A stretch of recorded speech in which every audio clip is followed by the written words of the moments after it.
नमस्ते।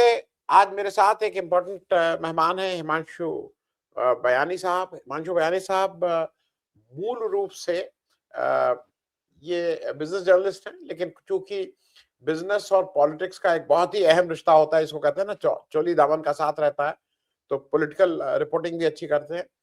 अ, हम लोग अभी जब ये डिजिटल अवार्ड दिल्ली में हो रहा था, तो हिमांशु जी मेरे कहने पे उसमें शिरकत करने के लिए दिल्ली आए थे। और वहाँ पे एक लंबी चर्चा ये हुई कि जो आज दुनिया की जो पॉलिटिक्स है और खास करके इज़राइल और अमेरिका की जो वॉर है, उसका ज़्यादा बड़ा एक कारण आर्थिक है। उसके मूल कारण आर्थिक है, वो एक्सपेंशन नहीं है कोई, वो नहीं। और बहुत से दुनिया के जो निर्णय हो रहे हैं, वो आर्थिक कारणों से हो रहे हैं। उसपे एक अलग अपनी दृष्टि होनी चाहिए। ये तो एक पक्ष है। दूसरा पक्ष ये है कि एक भारत का एक बड़ा मिडल क्लास है। भारत की जो आर्थिक व्यवस्था है, उसमें कहीं न कहीं ये जो पैसा है, जो शेयर मार्केट है, रुपया क कम हुआ, ज़्यादा हुआ, कितना एक्सपोर्ट हुआ, कितना इम्पोर्ट हुआ, इसका एक अहम रोल है जो हर आदमी के जीवन पे उसका असर पड़ता है। आज गैस अगर नहीं मिल रही है तो गैस महँगी हो गई है, वो आर्थिक कारण है। आज परेशान तो हम सब हैं। तो उसी में इनसे हिमांशु साहब से बातचीत हुई और ये तय किया गया कि हम लोग रोज़ एक बात कुछ हिमांशु साहब की नज़र से अ, इस पे समझा करें कि ये इस आर्थिक उसका क्या है, कैसे हो सकता है। कोशिश इसकी इसलिए भी एक उसकी टाइमिंग की बात कर रहे हैं, कोशिश सुबह इसलिए करने की ज़रूरत है कि आज एक हमारे में से बहुत से ऐसे लोग हैं जो म्यूचुअल फंड में निवेश किए हैं या जिन्होंने स्टॉक मार्केट करते हैं। ये कोई स्टॉक मार्केट की टिप्स वाला नहीं है, लेकिन चीज़ें जो प्रभावित करेंगी भारत की अर्थव्यवस्था को, स्टॉक मार्केट को, रुपए को, फिस्कल को, इन सब चीज़ों को, उसको मद्देनज़र रखते हुए इसकी टाइमिंग सुबह रखने की बात है। आज पहला वो है और इसमें एक नई दृष्टि दे रहे हैं हिमांशु जी, जो उन्होंने मुझसे बात की और जब उन्होंने इस तरह से देखने को कहा, तो ये नई बात है क्योंकि उसमें जो ये जो जंग है, उसका एक नया ढंग से देखने का है कि किस तरह से अमेरिका एक सोची-समझी रणनीति के तहत इस जंग को उसने फरवरी में शुरू किया और calendar year, physical year in सब के बारे में बात करेंगे। हिमांशु जी स्वागत है और उम्मीद है कि दर्शकों को ये हम लोगों की एक नई पहल पसंद आएगी। Thanks so much. आप ज़रा अपनी बात जो आप मुझे बता रहे थे कि अमेरिका की ये जो अभी हुई है जंग, इसके पीछे एक बहुत बड़ा बिज़नेस हुआ है कि किस तरह से भारतीय नहीं बाकी दुनिया के जो भी और खास करके यूके है, इनकी इनकी आर्थिक उसको कैसे चोट पहुंचाया जाए। मैं उस दृष्टि से आपसे और ये इसमें इन्होंने बहुत मेहनत से कुछ स्लाइड्स भी हैं, वो साथ में लगाते चलेंगे। हम लोग बात करते रहेंगे, स्लाइड आप देखते रहिएगा, वो साथ में चलता रहेगा। हिमांशु भाई। नमस्कार द पब्लिक इंडिया के दर्शकों को, आपको सभी को, और धन्यवाद मतलब एक पहल शुरू करने के लिए आपके साथ कि किस तरीके से मार्केट्स का क्या इम्पैक्ट रहेगा, तो उसके बारे में हम बातचीत करेंगे। हालांकि आपने सही कहा कि ये कोई शेयर मार्केट का टिप देने वाला नहीं, लेकिन सेक्टर में क्या हो रहा है, मूल रूप से अर्थव्यवस्था में क्या हो रहा है, और ये जो वेस्ट एशिया का जो वॉर है वो कैसे इम्पैक्ट करेगा हर एक इकोनॉमिक क्लास को, छोटे से लेके बड़े तक, उन सब चीजों पे जो बातें करनी है, सिर्फ सिलेंडर की ही नहीं। क्योंकि ये जो मसला है, जैसे हमने बात की और आपने इसको शहर स्वीकार भी लिया कि इसके ऊपर हमको बात करनी चाहिए, तो मुझे बहुत अच्छा लगा। ये जो खेल है, ये खेल सिर्फ मतलब म्यूनिशंस का नहीं है कि खाली आप बम मारी करेंगे और आप वहां पे एक मतलब एक कंट्री को अपना वो कर लेंगे क्योंकि ऑयल है वहां पे, यूरेनियम है, तो ये सब तो है ही है। लेकिन एक बहुत ही बड़ा मसूदा इसमें जो है वो, ट्रंप ने जिस तरीके से टैरिफ वॉर डिक्लेयर किया और लगातार टैरिफ वॉर के बावजूद यूएस इकोनॉमी जिस तरीके से पनपनी चाहिए, उसमें कुछ ग्रीन शूट्स दिखने चाहिए, वो जब नहीं दिखे, तो एक व्यापारिक बुद्धि के तौर पे उसने जो किया वो बहुत ही समझ ले लायक चीज है। और ये हमने कहा और आपने शहर से स्वीकारा कि हम बात हमें इसलिए करनी चाहिए क्योंकि दुनिया में शायद पहली बार इस मुद्दे के ऊपर ये चर्चा हो रही है। दुनिया के किसी भी प्लेटफॉर्म पे, मतलब जो फाइनेंशियल रिपोर्टिंग करते हैं उस प्लेटफॉर्म्स पे भी इस मुद्दों के ऊपर बातचीत नहीं हुई है। और सिंह साहब, ये कहाँ से मुझे ये विचार आया, ये भी मैं आपको बताऊं। हालांकि हम मिले 2 को, 2 और 3 अप्रैल को जी। दिल्ली में। मैं 30 तारीख से दिल्ली में था, मैं लगातार टच में था मेरे उन जो मतलब मेरे साथ पढ़ चुके हैं या सेल्स की दुनिया में काम करते हैं ऐसे लोगों से, क्योंकि 31 मार्च को जब क्लोजिंग आता है तो ज्यादातर ये बंदे आपसे बात करने की भी उनको फुर्सत नहीं होती है। दिन रात काम करते हैं 31 के दिन, 30 के दिन, उनका मतलब क्लोजिंग का प्रेशर रहता है, यहाँ से सेल लाओ, यहाँ से ऑर्डर लाओ, एक बार डाल दो। इस बार 31 का जो माहौल है वो मुझे दिल्ली में भी देखने को नहीं मिला। जब मैं मेट्रो ट्रेनों में ट्रैवल करता था तो मेट्रो ट्रेनों में भी इतनी भीड़ मुझे देखने को नहीं मिली, या जो वो सेल्समैन भगदौड़ करते हैं वो भी देखने को नहीं मिले।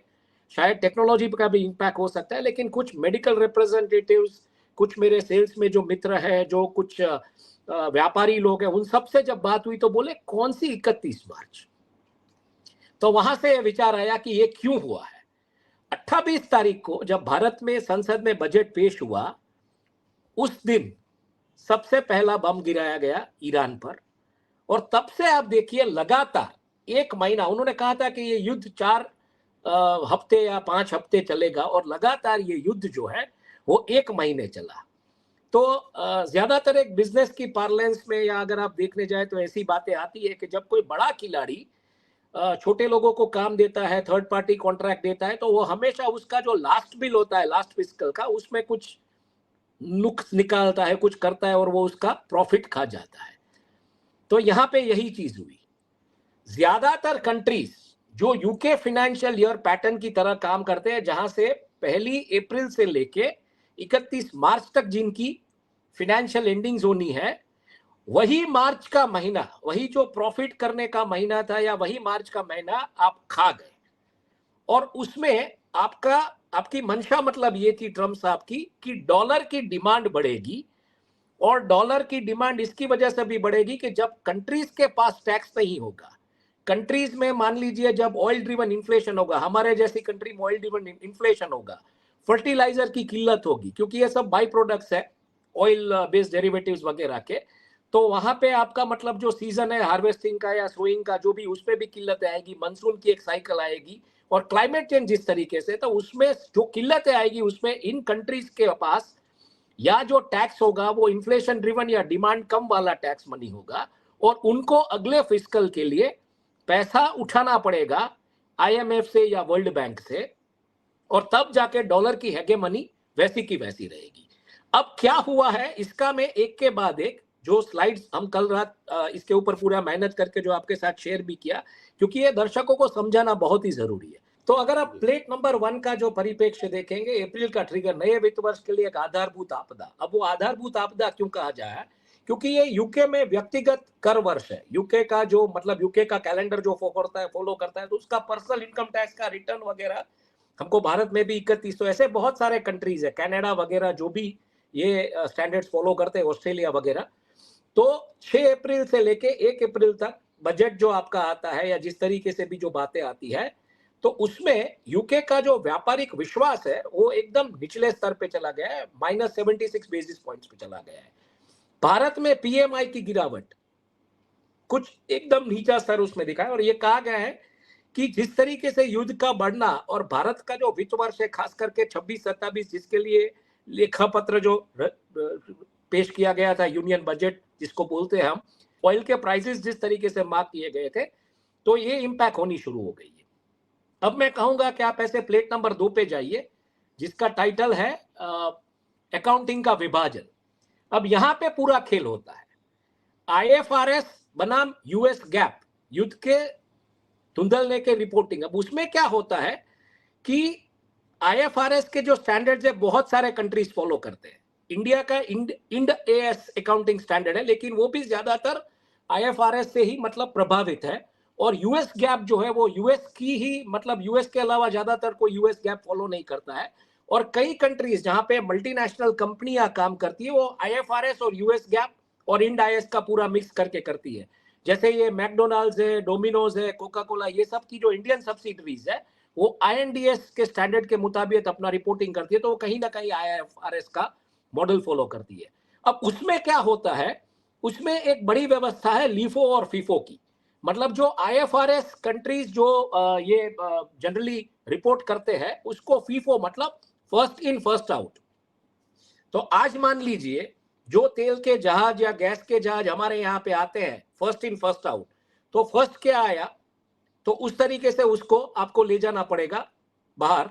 तो उसमें क्या होता है, उसमें इन्वेंट्री के ऊपर आपका मतलब एक तरीके का current market cost, high market cost उसमें रिफ्लेक्ट होता है, जो कि महंगाई की दर बढ़ाता है, जो हम देख रहे हैं यहाँ पे। और उसके अलावा हायर इन्फ्लेशन की वजह से टैक्सेस में भी एक मतलब एक तरीके की आपको जो वैल्यू ड्रिवन टैक्सेशन का डेटा आपके पास आएगा। तो अभी जीएसटी का कलेक्शन का डेटा कैसे बाहर आता है उसके ऊपर हमको नजर रखनी पड़ेगी, खास करके अगर हम भारत के परिप्रेक्ष्य में बात करें तो। और लीफो की जो सिस्टम है उसमें क्या होता है, लास्ट इन फर्स्ट आउट, तो वो सस्ता लिया हुआ तेल महंगे दाम पे बेच सकते हैं। तो ये कंपनियों को इस तरीके से मुनाफा होता है, जबकि आईएफआरएस फॉलो करने वाली जो कंट्रीज है उनका एक तरीके से मतलब एक डेंट जो पड़ता है टैक्सेशन में वगैरह जिस तरीके से, तो उनको वर्ल्ड बैंक से, आईएमएफ से ज्यादा कर्ज लेना पड़ेगा। और जनरली लोअर मतलब इन्फ्लेशन वहां पे कंट्रोल में रहता है। हालांकि हमने यूएस में भी देखा कि पेट्रोल के दाम बढ़े और डीजल के भी दाम बढ़े, लेकिन इन्फ्लेशन इनका फिर भी कंट्रोल में रहेगा।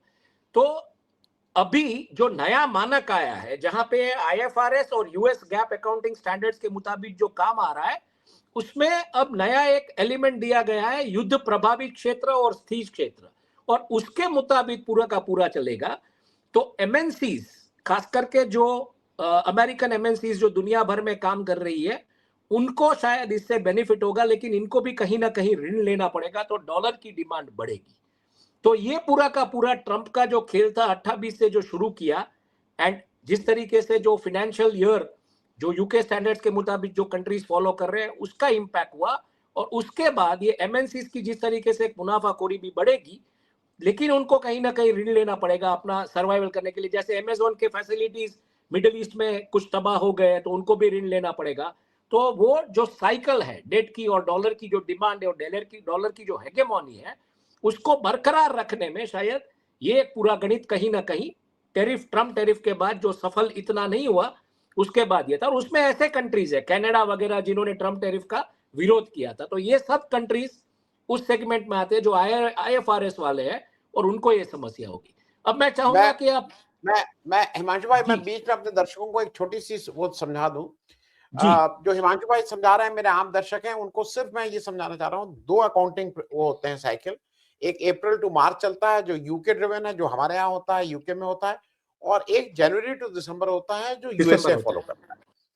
और जिसको उसी को ये समझाने की वो किए। और एक आईएफआरएस मतलब अकाउंटिंग सिस्टम दो तरह के होते हैं, एक अमेरिका फॉलो करता है, एक बाकी दुनिया करती है, और उसी रेफरेंस पे ये आपसे बात कर रहा है। मैं सिर्फ इतना, क्योंकि मेरे दर्शक पहली बार वो कर रहे हैं, तो हो सकता है कि बिल्कुल धीरे धीरे आपको उनको एजुकेट करना हो। बिल्कुल। और हिमांशु ये भाई, जैसे हमने जी जी जैसे जी हमने कहा, ये वर्ल्ड में एक्सक्लूसिवली पहली बार हो रहा है, क्योंकि इन मुद्दों के ऊपर बात नहीं हुई है। और दूसरा सर क्या हुआ है, भले कंट्रीज जनवरी से दिसंबर का फॉलो करते हो, लेकिन उनका भी पहले क्वार्टर का मुनाफा तो गया, जी जी क्योंकि उनको भी मतलब ये स्पाइक तो लगने वाला है। तो वेस्टर्न कंट्रीज भी जो है, वेस्टर्न ब्लॉक में जो कंट्रीज है, यूरोप वगैरह में जो ये फॉलो करते हैं, उनका भी पहला क्वार्टर का जो अगर उनका जो रिजल्ट आएगा अलग अलग जगहों पे, तो वहां पे बेसिकली इन्फ्लेशन ड्रिवन डेटा ही मिलेगा, मतलब वैल्यू ड्रिवन ग्रोथ शायद आपको देखने को मिले या डिमांड कम देखने को मिले। तो इनके ठीक ऊपर है। भी हमारी नजर है, जैसे जैसे डेटा आएगा तो उसके बारे में भी बात करेंगे। अब हम जाएंगे प्लेट नंबर 3 की तरफ। तो प्लेट जी नंबर 3 में क्या हुआ है,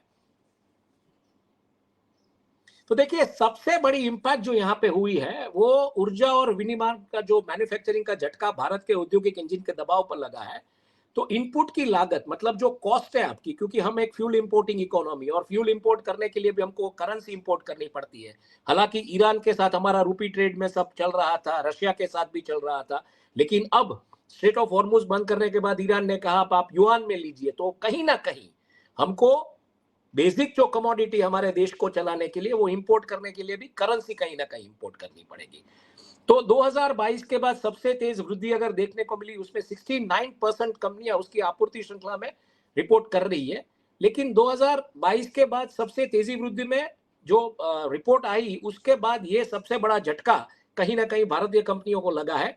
उसकी इंपैक्ट हमको ये जो क्वार्टर का रिपोर्टिंग होगा, हालांकि फाइनेंशियल ईयर का भी होगा और इस क्वार्टर का भी होगा, सभी कंपनीज भारत में जो कार्यरत है, चाहे वो पोर्ट सेक्टर में हो, चाहे वो एफएमसीजी में हो या रिटेल में हो, तो उसका कहीं ना कहीं इंपैक्ट हमको अब आने वाले जो क्वार्टरली अर्निंग्स होंगे इन कंपनियों के, उसमें देखने को मिलेगा।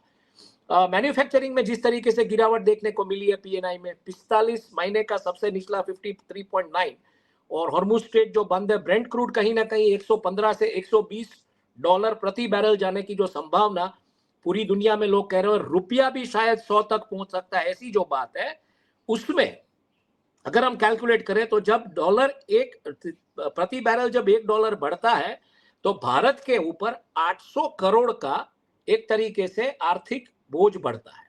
तो यहाँ पे जो हमने बजट में जो लिया था वो 75-80 के आसपास का लिया था, तो अब 80 भी अगर हायर सेंट पे ले ले, उसके ऊपर भी चले जाए तो करीबन ये जो तेल है $35 महंगा है।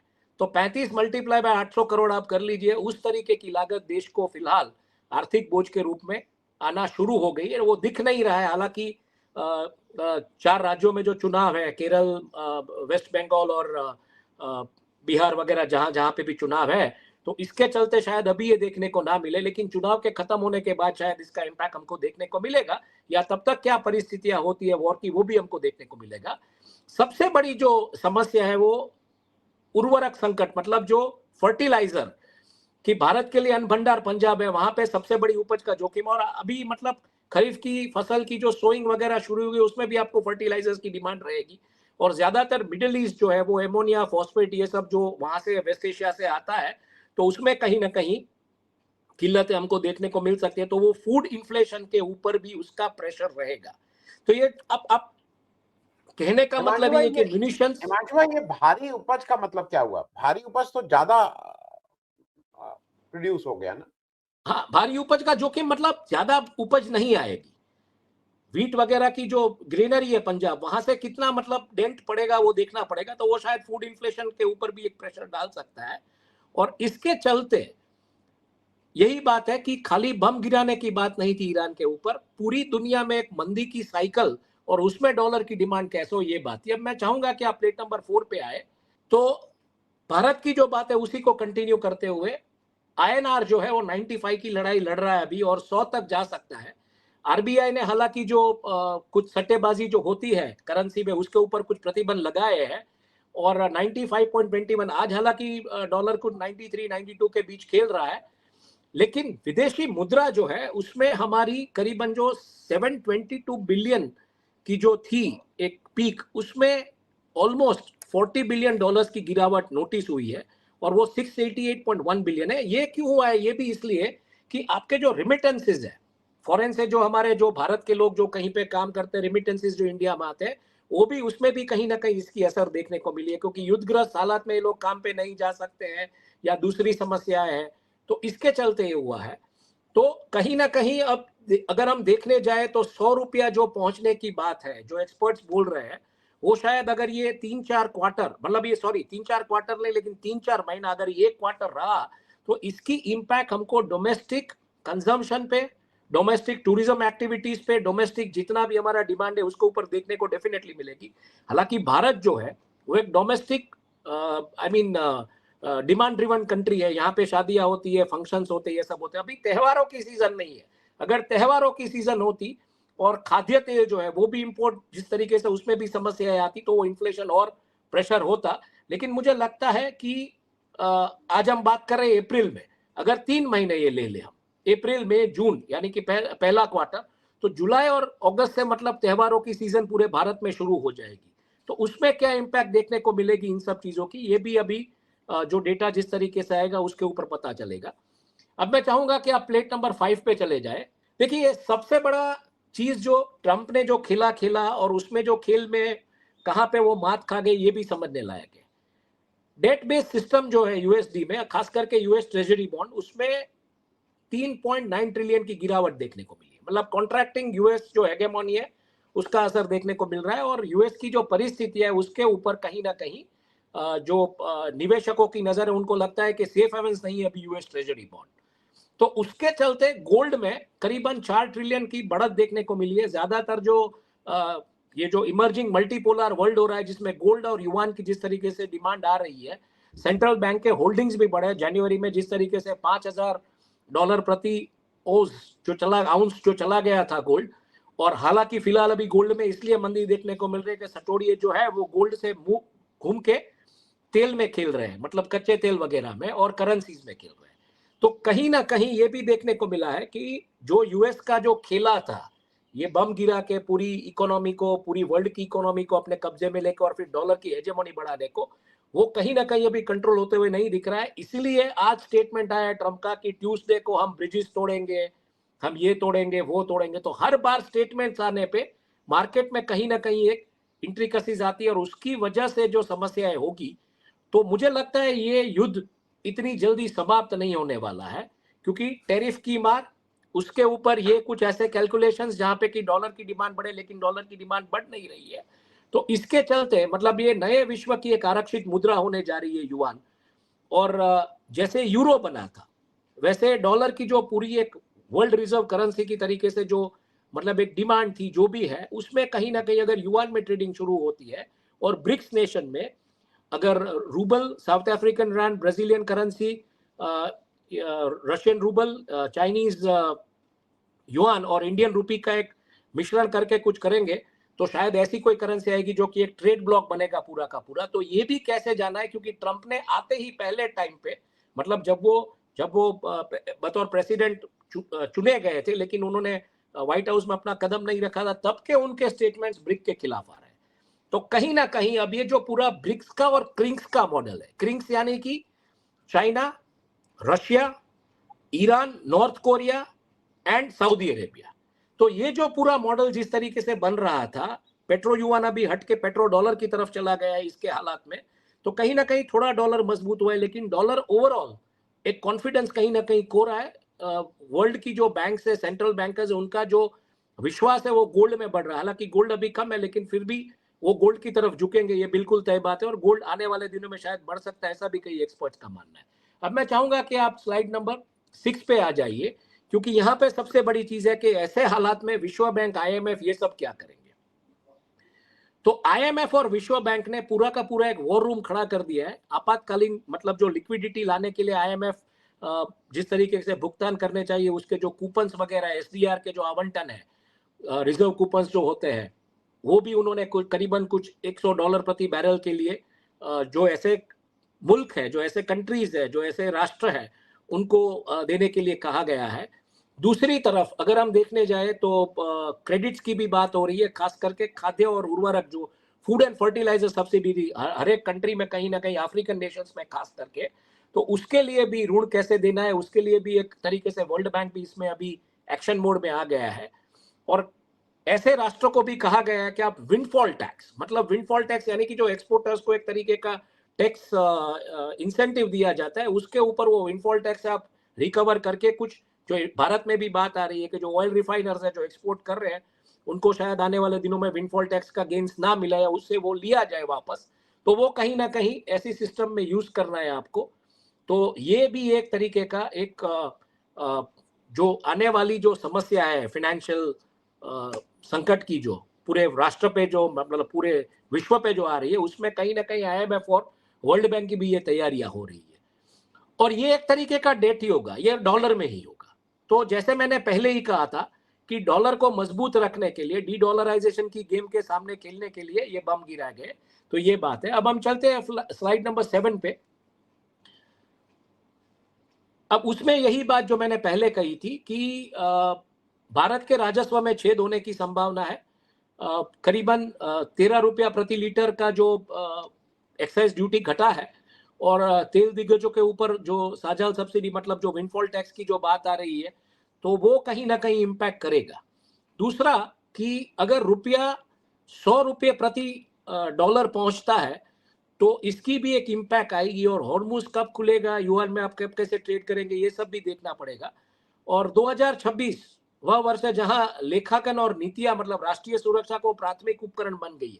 मतलब अब ऐसा माहौल बन गया है कि आपका बजट जो हो, वो भले आपने जो भी डिसाइड किया है, लेकिन आपको नेशनल सिक्योरिटी के मद्देनजर रखते हुए बहुत सारा आपको उसमें एलोकेशंस देना पड़ेगा। अब जो है वो सस्पेंस की बात हम कर रहे हैं। इसके बाद की जो स्लाइड है वो देखिए। हालांकि वैश्विक लेखांकन परिदृश्य आईएफआरएस बनाम यूएस गैप, तो जो बात हमने कही अब तक, उसमें ये बात आती है। अब आईएफआरएस सिस्टम जो है वो 167 प्लस कंट्रीज में अनिवार्य अनुमानक है, मतलब वो अंतरराष्ट्रीय मानक है। उसमें यूरोपीय संघ है, फिर यूनाइटेड किंगडम है, कनाडा है, ऑस्ट्रेलिया है, भारत है, हालांकि जो IND है बट वो ज्यादातर प्रभावित है IFRS से, ब्राजील है, चीन है, दक्षिण कोरिया है, रूस है, दक्षिण अफ्रीका है। तो मतलब ब्रिक्स के सभी कंट्रीज इसमें आ जाते हैं, Brazil, Russia, India, China and south Africa. और उसके अलावा जो यूरोपियन ब्लॉक है जहां पे ट्रंप को बहुत प्रॉब्लम्स हुई थी टैरिफ को लेके, वो भी है, कनाडा भी है। और एक तरफ आप अगर देखने जाएंगे तो यूएस गैप में सिर्फ और सिर्फ संयुक्त राष्ट्र राज्य जो है America, USA, United states of America, वही है। और हाइब्रिड और मिश्रित जो नॉर्म्स फॉलो करते हैं उसमें जापान है, मेक्सिको है, अर्जेंटीना है। तो मेक्सिको के साथ भी टैरिफ को लेके बहुत सारी समस्याएं हुई थी, जिस तरीके से बात पहले आई थी टैरिफ के समय पे। तो अगर आप देखने जाए तो उभरते 2026 के रुझान क्या है कि भू राजनीतिक राइट डाउन होने का अब मतलब अब जैसे वो होता था ना NCLTs में कंपनियां राइट डाउन करती थी अपने एसेट्स वगैरह, अपना वो मतलब हेयरफॉल लेती थी बैंक्स, उसी तरीके से ये पूरा का पूरा एक जियोपॉलिटिकल लेवल पे आएगा तो डेट बढ़ेगा पूरी दुनिया का, no doubt about that. Borrowing भी बढ़ेगी और तब जाके डॉलर अपनी हेजेमोनी कैसे मेंटेन करता है ये देखना पड़ेगा। और last but not the least जो एक 9वीं स्लाइड है वो हम दिखा दे अपने दर्शकों को, ग्लोबल अकाउंटिंग मानकों के ऊपर जो अपडेट है, तो ये हमने पूरा बता दिया किस तरीके से जो अकाउंटिंग सिस्टम्स है जो आपने बताई, उसी में जो IFRS है वो प्रिंसिपल बेस्ड अकाउंटिंग सिस्टम है और जो US गैप वो एक नियम आधारित सिस्टम है। अब जिस तरीके की समस्याएं होने वाली है, जो बात मैंने कही, उसमें ऋण अगर आप डॉलर में लेने जा रहे हैं तो बड़े बड़े विशेषज्ञ ये कह रहे हैं कि शायद डॉलर वर्ल्ड रिजर्व करेंसी ना रहे, लेकिन डॉलर ये will be yet a favourite currency for the western block. तो पश्चिमी देश जो है वो डॉलर से ही अपना बोरोइंग कंटिन्यू करेंगे और ईस्टर्न ब्लॉक जो है, मतलब यहाँ के जो देश है, मिडिल ईस्ट है, एशियाई देश है, ये सब या ब्रिक्स के जो कंट्रीज है वो युआन में जाएंगे या गोल्ड में जाएंगे। तो कहीं ना कहीं एक मल्टीपोलर वर्ल्ड और जो पूरा खेला किया गया अकाउंटिंग स्टैंडर्ड्स को मद्देनजर रखते हुए, ये खेला ये था। जी, मैं बस चलते चलते हिमांशु भाई एक छोटी से एक मेरे मन में वो है ब्रिक्स का, क्योंकि इस बार भारत चेयरमैन है और भारत को ही होस्ट करना है, लेकिन अभी तक जितने भी इंडिकेशंस आए हैं उसमें भारत जिसको कहते हैं ना अमेरिका के किसी भी निर्णय के अगेंस्ट खड़ा हुआ नहीं दिखाई दे रहा है। और टू दी एक्सटेंट ब्रिक्स को भी सबसे बड़ी चिंता यह है कि अगर भारत वहां पे है तो शायद ब्रिक्स की जो ताकत होनी चाहिए वो ताकत नहीं मिल पा रही, क्योंकि भारत थोड़ा रिलक्टेंट है। मैं इस पे एक बहुत छोटा संक्षेप में आपसे, क्योंकि वो ब्रिक्स तभी वो ठीक करेगा जब भारत भी उसमें उतने ही तरह से पार्टिसिपेट करे। नहीं तो यही बात है ना, जो अब तक की आपकी जो डिप्लोमेटिक आउटरीच की जो प्रोग्राम्स या जो भी था 2014 से पहले, वो एक न्यूट्रल बेस था कि आप कहीं पे नहीं है, सब जगह पे है। लेकिन अब जो हुआ है, जिस तरीके से क्लियर आपने मतलब जो इंडिकेशंस वगैरह दिए, तो अब समस्याएं शुरू होती है। और ये जो परिप्रेक्ष्य में मैंने दिया पूरा का पूरा फाइनेंशियल, अब उसमें भारत, चीन, रशिया, मतलब ये क्रिंक्स की जो बात है उसमें भी भारत कहीं नहीं है। समझने लायक बात साहब ये है कि आपने नॉर्थ कोरिया को सैंक्शन करके रखा है, आपने चाइना को भी पार्शली सैंक्शन करके रखा है, आपने ईरान को भी सैंक्शन करके रखा है, आपने मतलब इन सब राष्ट्रों को, रूस वगैरह को सैंक्शन करके रखा है। तो इनके पास हथियार, ईरान के पास हथियार बनाने के पैसे कहां से आ रहे हैं, इतने लेटेस्ट हथियार कहां से आ रहे हैं? तो कहीं ना कहीं एक पूरी की पूरी एक वॉर लॉबी है या पूरी की पूरी एक इकोनॉमिक हिटमैन की ऐसी टीम से जो ये काम कर रही है। तो जैसा आपका सवाल है, ब्रिक्स के टाइम पे क्या निर्णय लिए जाएंगे, किस दिशा में ये जाएगा, मुझे लगता है अब ये गवर्नेंस का मामला ना रह के ज्यादातर ये इकोनॉमिक हिटमैन या वॉर लॉबीज ये डिसाइड करेगी कि किस दिशा में क्या निर्णय लेने हैं।